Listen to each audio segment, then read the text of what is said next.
नमस्कार श्रोता बंधुगण। आजकेर आमार निवेदन कथा साहित्यिक विभूतिभूषण बंदोपाध्यायेर अन्यतम श्रेष्ठ एकटी छोट गल्प टान। गल्प नय, सत्य घटना।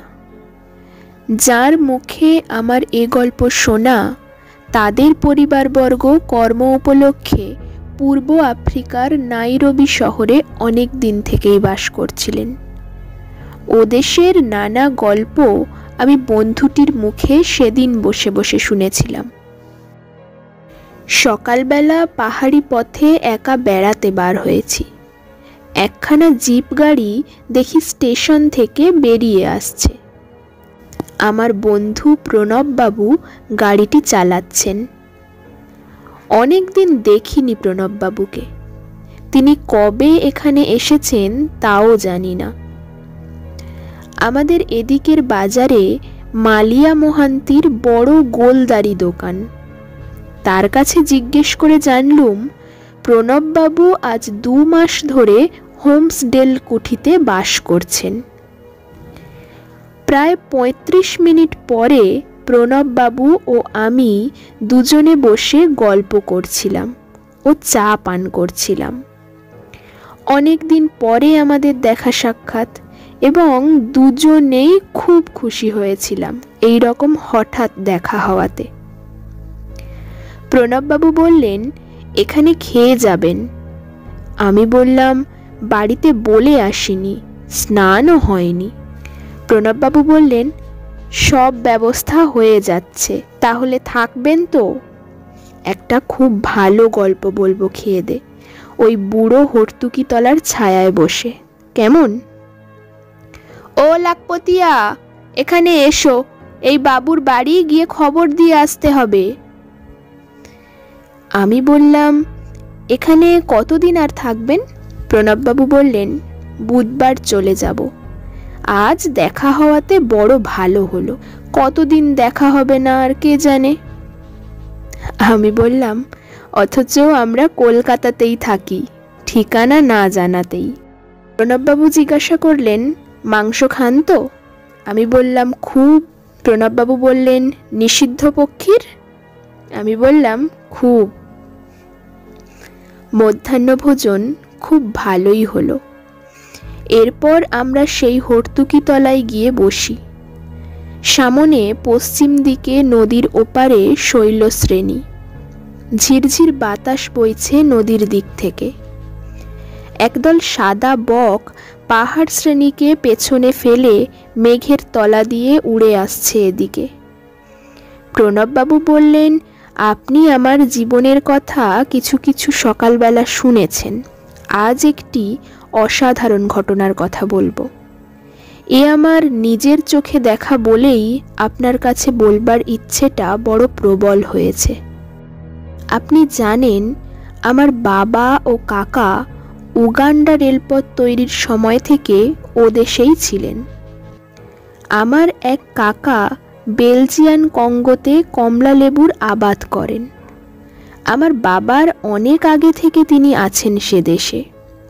तार 4-5टी छेले, बिग गेम हान्टार, लोहार मतो शरीर, अनर्गल सोहाली भाषा बोलते पारे, से देशेर नेटिवदेर मतोई। एसब गल्पेर मतो शोनाच्छे नाकि? किन्तु घर भोला लोकेर काछे ए सब जतोई गल्प मने होक, आमरा जानी बांग्लादेशेर लोक कत दूरे दूरे छड़िये आछे। आमादेर पैतृक बासभूमि बलागड़ेर काछे शिमुलिया। 10 बछर बयसे आमी प्रथम नाइरोबी जाई। ভিক্টোরিয়া নয়াঞ্জা হ্রদের তীরবর্তী কামপালা নামক ছোট শহরে সীতানাথ বন্দ্যোপাধ্যায় বলে একজন ভদ্রলোক স্কুল মাস্টারি করতেন সে সময়। আমাদের পরিবারের সঙ্গে তার খুব ঘনিষ্ঠতা। সে সময় তিনি বিবাহ করেননি। ছুটি ছাটাতে নাইরোবিতে আমাদের বাসায় এসে বসতেন। তিনি দিনকতক আমায় ইংরাজি পড়াবার ভারও নিয়েছিলেন। সে সময় ওদেশে জিনিসপত্র খুব সস্তা ছিল। মাংস, দুধ, মাখন, কফি, যথেষ্ট পাওয়া যেত। সমগ্র নাইরোবিতে 3 ঘর বাঙালি পরিবার ছিল। সকলেই উগান্ডা রেলপথের কর্মচারী। আরেকজন খ্রিস্টান ধর্মপ্রচার করবার কাজে কি এক মিশন কর্তৃক প্রেরিত মাঝে মাঝে নাইরোবিতে থাকত, মাঝে মাঝে দূর পল্লী অঞ্চলেও চলে যেত। আমি 15 বছর একাদিক্রমে নাইরোবিতে ছিলাম বাবা মার সঙ্গে। ওখানকার জীবন খুব ভালোই কেটেছিল। জীবনযাত্রা ছিল সম্পূর্ণ নিরুদ্বেগ। জিনিসপত্র ছিল সস্তা। কত নতুন স্বপ্ন তখন দেখেছি অল্প বয়সে। একবার আমার খুড়তুতো ভাই অতুল এসে বেলজিয়ান কঙ্গোর জীবনের এক অপূর্ব ছবি আমার চোখের সামনে ধরলে। সেই আমার তরুণ বয়সে। বাবাকে বললাম কাকার কমলা লেবুর আবাদে গিয়ে কাজ করব, হাতি সিংহ শিকার করব, গল্পের বইয়ের নায়কের মতো দুর্দান্ত অ্যাডভেঞ্চারপূর্ণ মুক্ত জীবনানন্দের আস্বাদ করব। আমি বললাম, তখন আপনার বয়স কত? প্রণববাবু বললেন, ওই 17 বছর। আমি বললাম, লেখাপড়া? প্রণববাবু বললেন, কামপালার সেই মাস্টার সীতানাথ বাড়ুজ্জে ইংরেজি পড়াতেন, আর স্টেশন মাস্টার দশন সাহেব মেমের কাছে অঙ্ক কষতাম। আমায় বড় ভালোবাসতেন দশন সাহেবের স্ত্রী। তার এক ছেলে ছিল, প্রায় আমার বয়সী। একটা এয়ারগান নিয়ে তার সঙ্গে খেলা করতাম। শিকারের ঝোঁক ছিল আমাদের দুজনেরই। নাইরোবির বাইরে তখন বিস্তীর্ণ প্রান্তরে কণ্টক ও সিমোসা গাছের বনে জেব্রা, সিংহ, জিরাফ, উটপাখির দল বিচরণ করত, এখনও করে। আমরা কতবার এই সব অঞ্চলে যেতাম বন্য জন্তু শিকারের জন্য। একবার একদল সিংহের সামনে পড়েছিলাম। তার মধ্যে এক গর্ভবতী সিংহ ছিল।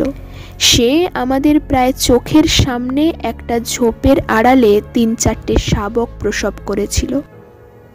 সুতরাং লেখাপড়া সেখানে তেমন হয়নি।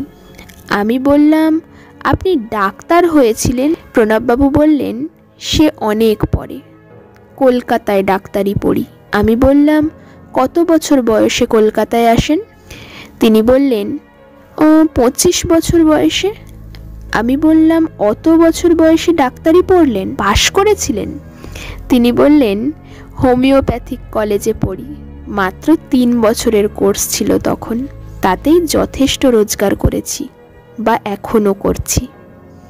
আমি বললাম, ভাগ্যটা ভালো আপনার। প্রণববাবু বললেন, আমি প্রথমে প্র্যাকটিস করি ডার এস সালামে, তারপরে মোমবাসায়, ওখান থেকে বোম্বে থেকে কলকাতায় এলাম। পয়সা যা কিছু বেশি রোজগার করি সবই ডার এস সালামে। আমার ইচ্ছে ছিল সেখানে যাই, কিন্তু সেখানে আর সুবিধে হবে না। ম্যালান গভর্নমেন্টের আওতায় ও উৎসাহে যে অবস্থার সৃষ্টি হয়েছে তাতে ভারতবাসীদের আর সেখানে হয়তো সুবিধে হবে না। ওরাই বেশি ডাকতো। আমি বললাম, কারা? প্রণববাবু বললেন, আফ্রিকানরা। ওদের মধ্যে অনেকে ভারতীয় মেয়ে বিয়ে করেছিল সে সময়। অনেক মেয়ে ভারতীয় স্বামী গ্রহণ করেছিল। আস্তে আস্তে উভয় সমাজে এ প্রথাটা চালু হচ্ছিল। আমি বললাম, এবার আসল গল্পটা বলুন। প্রণববাবু বললেন, বেলা গিয়েছে, বাকিটুকু অথবা আসলটুকু অতি অল্প, কিন্তু ভারী অদ্ভুত। শুনলেই তো ফুরিয়ে যাবে। তার চেয়ে চলুন চা খাওয়া সেরে নেওয়া যাক। চা খাওয়া হলো খুব ভালো। ওবেলাও যাতে আমি থাকি সেজন্য প্রণববাবু ও তাঁর স্ত্রী পিড়াপিড়ি করতে লাগলেন। এবেলা নাকি ভালো করে খাওয়ানো হলো না, আমার খাওয়ার নাকি খুবই কষ্ট হলো।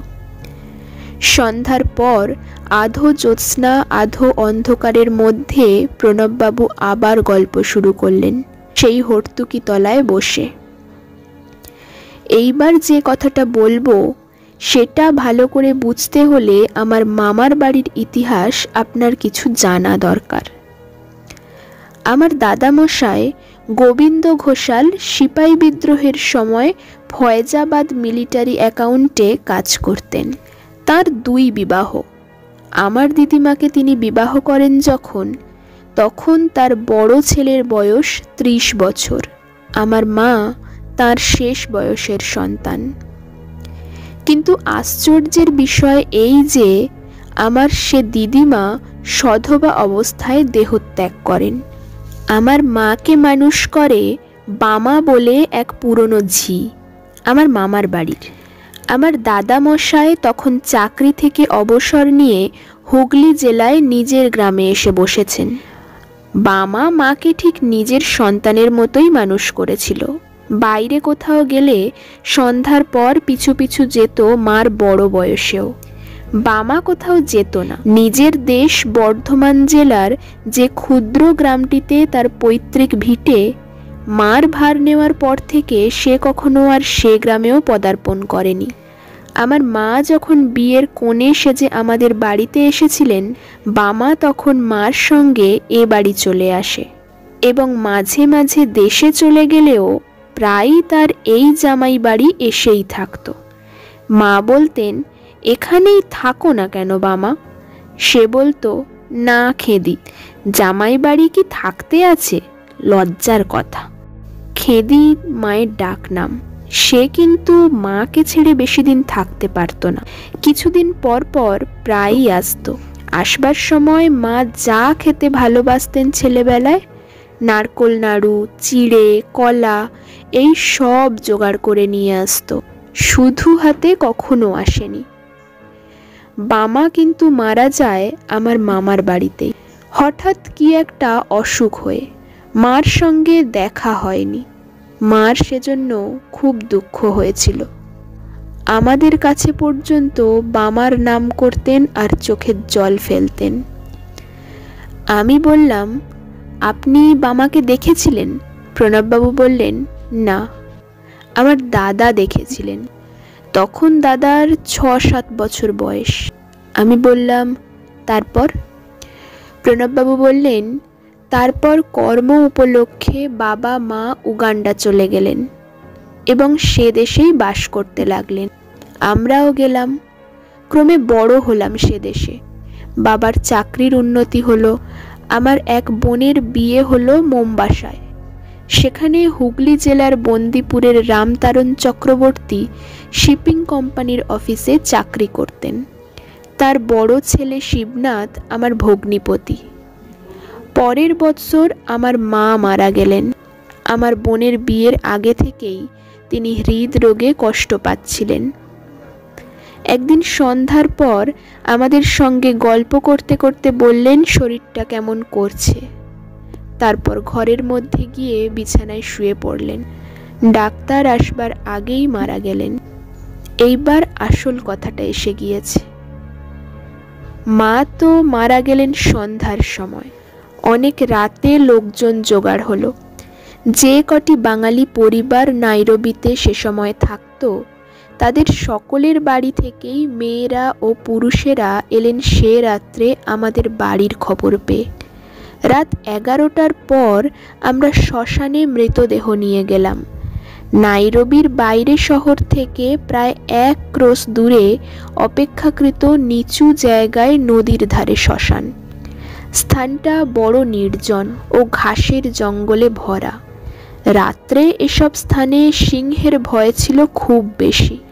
সিংহের উপদ্রবে রাতে কেউ বড় একটা মড়া নিয়ে যেতে সাহস করত না শ্মশানে। আমাদের সঙ্গে অনেক লোক ছিল। আলো জেলে ও বন্দুক নিয়ে আমাদের দল মৃতদেহ বহন করে শ্মশানে নিয়ে গেল। মৃতদেহ চিতায় চড়ানো হয়েছে। দাদা মুখাগ্নি করলেন। আমরা সবাই চিতার অদূরে বসে আছি। এমন সময় আমার ছোট ভাই দেবু আঙুল দিয়ে দেখিয়ে বললে, ওই দেখ, ও কে দাদা? আমি চেয়ে দেখলাম। শ্মশানের দক্ষিণ দিকে একটা গাছতলায় একজন ভারতীয় বৃদ্ধা মহিলা চুপ করে বসে এক দৃষ্টে চিতার দিকে চেয়ে আছে। পরনে তার আধ ময়লা থান কাপড়। বাবা সেদিকে চেয়ে উঠে বললেন, সর্বনাশ, ও যে বামাঝি। দাদা বললেন, হ্যাঁ বাবা, বামা দিদিমার মতো দেখতে বটে। বাবা বললেন, তোর মনে আছে? দাদা বললেন, একটু একটু মনে পড়ে বাবা। আমরা সবাই অবাক হয়ে সেদিকে চেয়ে রইলাম। সত্যি এই গভীর রাতে এই দুর্গম সাপদ সংকুল শ্মশানভূমিতে কোনো বাঙালির মেয়ে আসবার কথা কেউ কল্পনা করতে পারে না। আমরা কেউ তাকে চিনিও না। কেবল চেনেন বাবা এবং সামান্য কিছু চেনে দাদা। তাদের সাক্ষ্য সেখানে সেদিন গভীর এক তত্ত্বের অবতারণা করলে। কোথায় বা চিতা, কার বা মৃতদেহ, মৃত্যুই বা কার? বৃক্ষতলে উপবিষ্টা নারী মূর্তি কিন্তু আমাদের দিকে লক্ষ্য করেনি। সে সম্পূর্ণ নিষ্পৃহ উদাসীনভাবে এক দৃষ্টে জ্বলন্ত চিতার দিকে চেয়ে বসেছিল। এখনও সে ছবি আমি দেখছি, যেন চোখের সামনে। চিরকাল আঁকা থাকবে সে ছবি আমার মনের পটে। হুগলি জেলার এক অখ্যাত গ্রাম থেকে মৃত্যুজয়ী স্নেহের টানে আজ ২০ বছর পরে বামাঝি চলে এলো পূর্ব আফ্রিকার নাইরোবির শ্মশানভূমিতে। বেশিক্ষণ আমরা দেখতে পাইনি। সব শুদ্ধ বোধহয় মিনিট ৫-৬ হবে বামাঝিকে আমরা দেখতে পেয়েছিলাম সবাই মিলে। তারপরই মিলিয়ে গেল সে মূর্তি। আমরা বেশি কিছু কথা বলিনি। এরপর দাহকার্য শেষ করতে সকাল হয়ে গেল। নদীতে স্নান করে আমরা বাড়ি ফিরে এলুম। তখন বেলা ৭টা, সাড়ে ৭টা। ওই নদী তীরেই আমার মার 10 পিণ্ড দেওয়া হয় এর 10 দিন পরে, এবং মন্ত্র উচ্চারণ করেছিলেন রেল অফিসের অবিনাশ গাঙ্গুলি। নাইরোবির বাঙালিদের বাড়ির মোটামুটি বিয়ে, পৈতে, ষষ্ঠী পুজো তিনিই করতেন। তারই নাম ছিল আমাদের মধ্যে পুরুত কাকা। নদীর ওপারে শৈলশ্রেণী সন্ধ্যার অন্ধকারে ঢেকে গেল। গল্পটি কেমন লাগলো অবশ্যই কমেন্ট করে জানাবেন। ভালো লাগলে লাইক, শেয়ার করতে ভুলবেন না। আরও নতুন নতুন গল্প শুনতে সাবস্ক্রাইব করে পাশে থাকবেন। ধন্যবাদ।